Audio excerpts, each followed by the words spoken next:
El 15 de diciembre de 1966, en un hospital de Burbank, California, murió Walter Elias Disney. Tenía 65 años, era fumador, le habían diagnosticado cáncer de pulmón apenas un mes antes y murió tan rápido que el mundo no tuvo tiempo de procesar lo que estaba pasando. Pero lo que pasó después de su muerte es una historia que muy poca gente conoce completa, y que dice mucho sobre por qué los seres humanos somos incapaces de aceptar que ciertas personas simplemente mueran. Porque Walt Disney no era una persona cualquiera, era el hombre que había creado a Mickey Mouse, que había construido el parque de diversiones más famoso del mundo, que había convencido a generaciones enteras de que la magia existía. Y cuando alguien así muere, el mundo no lo acepta, no puede. Así que inventa una historia mejor. La familia tomó una decisión que en ese momento pareció completamente normal para ellos, pero que resultó ser el primer ingrediente del mito. No hubo funeral público, no hubo cuerpo visible, no hubo despedida masiva para el hombre que había entretenido a medio planeta. Solo una ceremonia íntima, privada, sin cámaras, sin prensa, sin flores. De hecho, la familia pidió que en vez de enviar coronas y flores, la gente donara ese dinero al Instituto de las Artes de California que el propio Walt había fundado. Ni siquiera los altos ejecutivos de la empresa pudieron entrar al funeral. Y en ese silencio, en esa ausencia de imágenes y de despedida pública, el rumor encontró su hogar perfecto. 2 años después de la muerte de Walt, un hombre llamado Bob Nelson dio una entrevista que lo cambió todo. Bob Nelson no era científico, no era médico, no era ningún tipo de experto. Era un técnico que reparaba televisores en California, hasta que un día decidió reinventarse y se convirtió en el presidente de la Sociedad de Criogénesis de California. Y en esa entrevista dijo algo que incendió la imaginación del mundo entero. Dijo que Walt Disney quería ser congelado, que había mostrado interés en la criogenización antes de morir. Nelson también admitió que no llegaron a congelarlo, pero muchos lectores se quedaron solo con la primera parte. Y así nació la leyenda. Porque hay algo que hay que entender sobre ese momento histórico. Era 1968. Estados Unidos estaba en plena era de la exploración espacial. El hombre iba a llegar a la luna al año siguiente. La gente creía genuinamente que la ciencia podía hacer cualquier cosa. Y en ese contexto, la idea de que Walt Disney estuviera congelado en algún lugar esperando que la ciencia lo despertara no sonaba tan descabellada, sonaba esperanzadora. Y entonces la historia empezó a crecer. La primera versión decía que Walt estaba congelado en algún lugar secreto de California.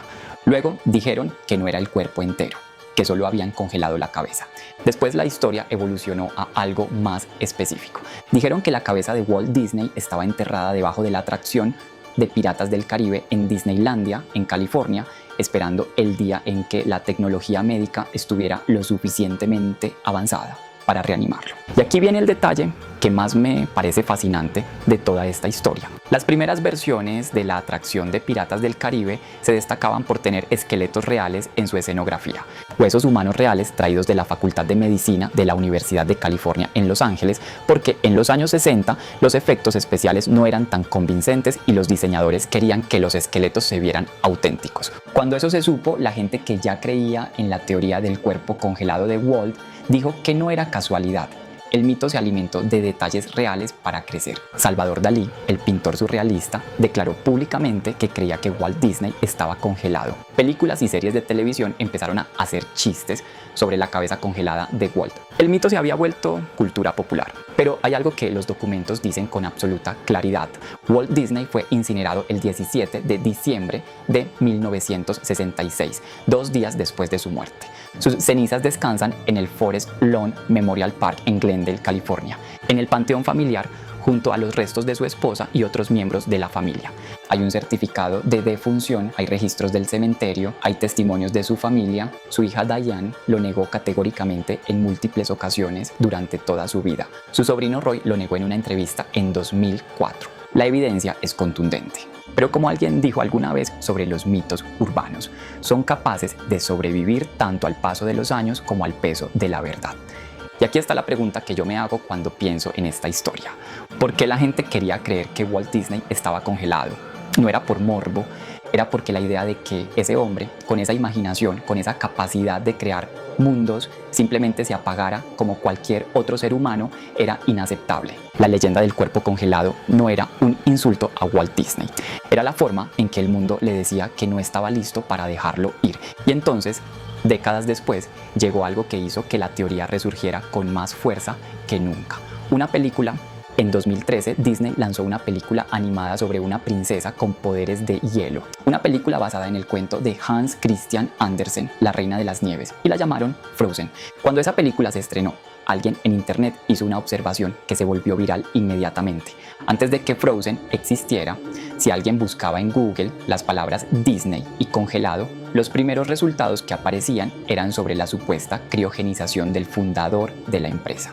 Teorías, artículos, discusiones, todo sobre el cuerpo o la cabeza congelada de Walt Disney.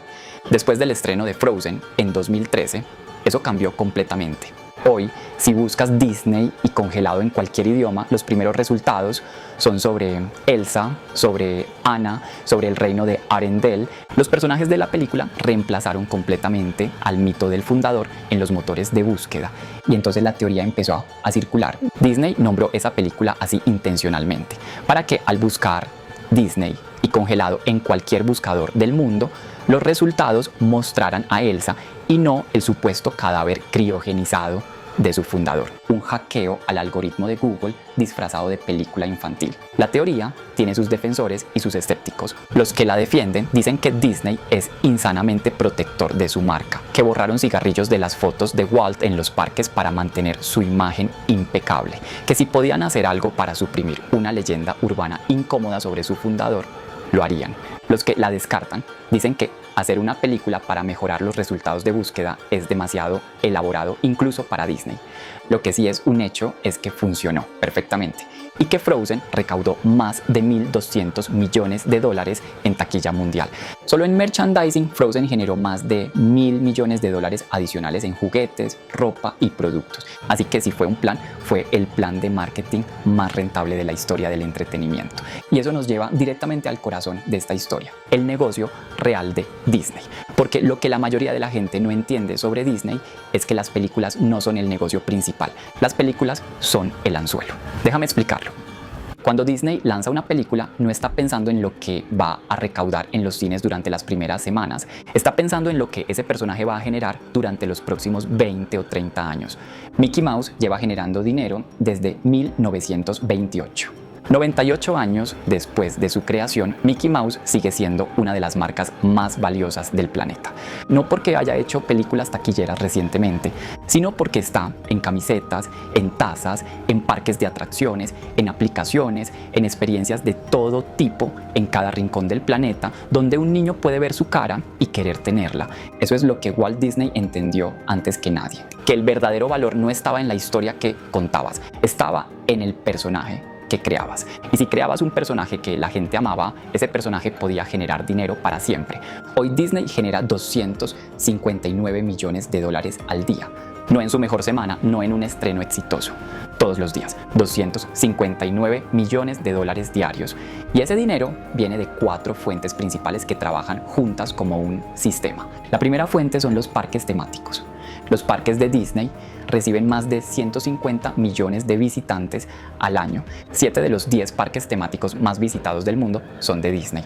Pero lo que genera dinero en un parque Disney no es solo el tiquete de entrada. Es todo lo que pasa después de que entras. La comida, los souvenirs, los hoteles dentro del parque, los paquetes de experiencias especiales, las fotos con los personajes, los restaurantes temáticos.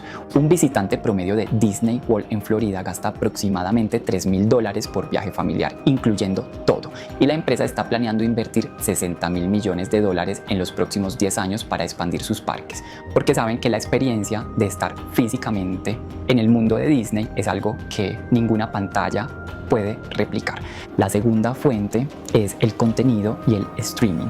Disney Plus tiene hoy más de 149 millones de suscriptores. Esos son 149 millones de familias pagando todos los meses por acceso a Marvel, a Star Wars, a Pixar, a los clásicos de Disney. Y no es solo Disney Plus, Disney también es dueña de Hulu y de ESPN Plus. Combinadas, las 3 plataformas superan los 225 millones de suscriptores globales. Pero durante años el streaming de Disney perdió dinero, mucho dinero. En la carrera por competir con Netflix, Disney sacrificó rentabilidad por crecimiento de suscriptores y esa decisión fue una de las causas principales de la crisis.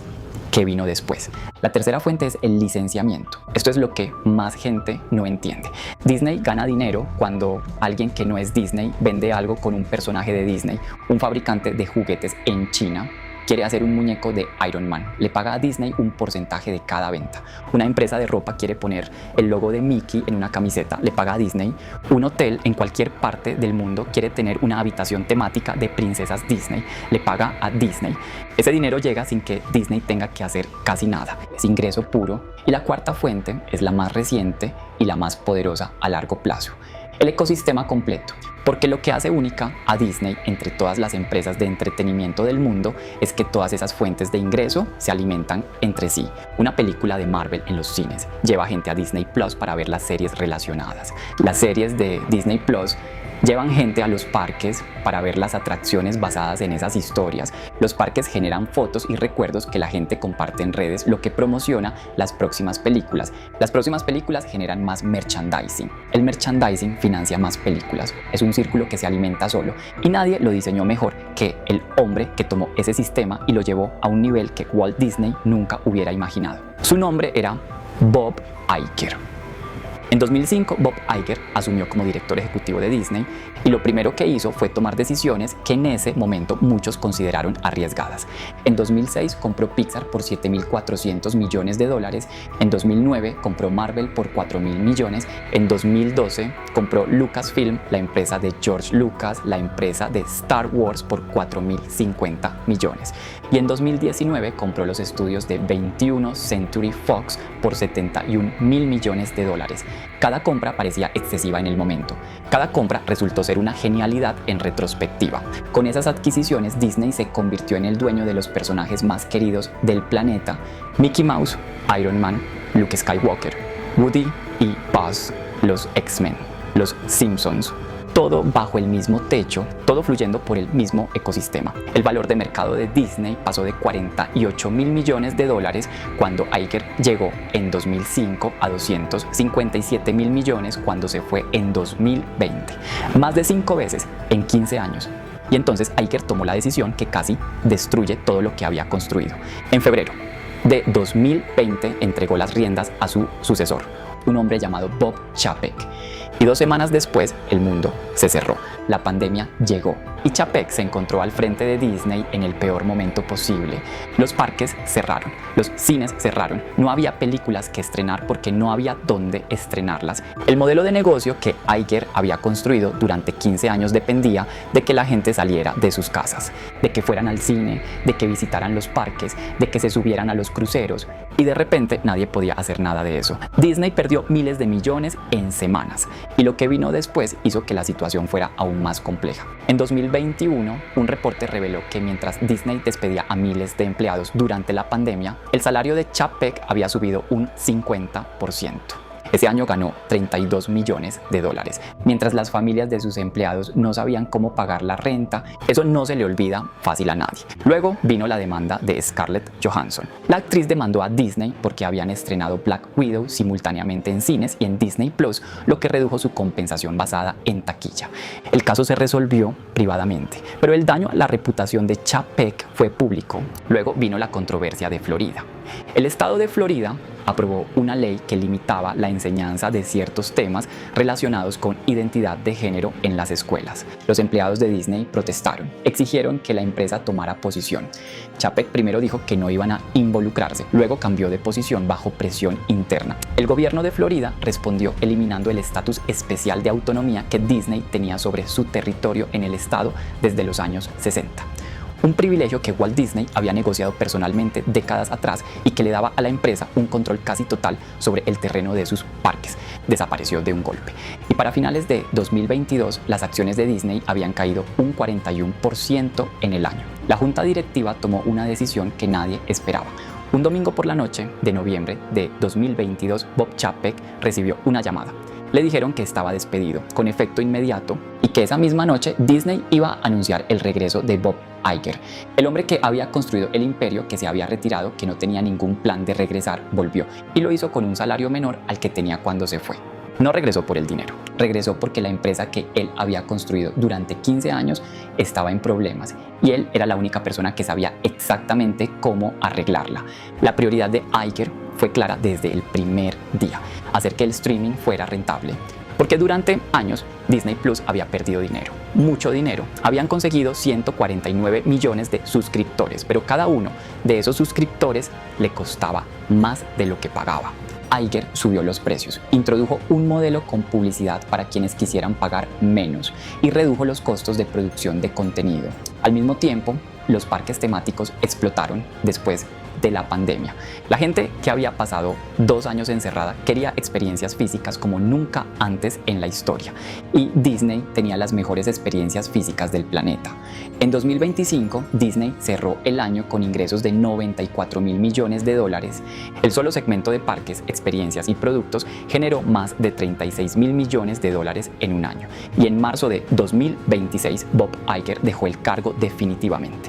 Lo reemplazó Josh D'Amaro, el hombre que había dirigido la división de parques y convertido esa división en la más rentable de la empresa. La historia de Disney es en realidad la historia de cómo una empresa sobrevivió a sus propias crisis porque tenía algo que ningún competidor podía comprarle: personajes, no actores, no directores, no estudios, personajes. Mickey Mouse no tiene edad, no cobra sueldo, no da entrevistas polémicas, no se retira, no envejece. Mickey Mouse seguirá siendo Mickey Mouse dentro de 100 años. Y mientras la gente siga queriendo escapar de la realidad por un momento, Mickey Mouse va a estar ahí para recibirlos. Eso es lo que Walt Disney entendió antes que nadie.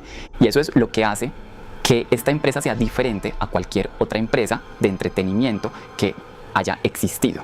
No vende películas, no vende parques, vende la sensación de que la magia existe, y esa sensación no tiene fecha de vencimiento.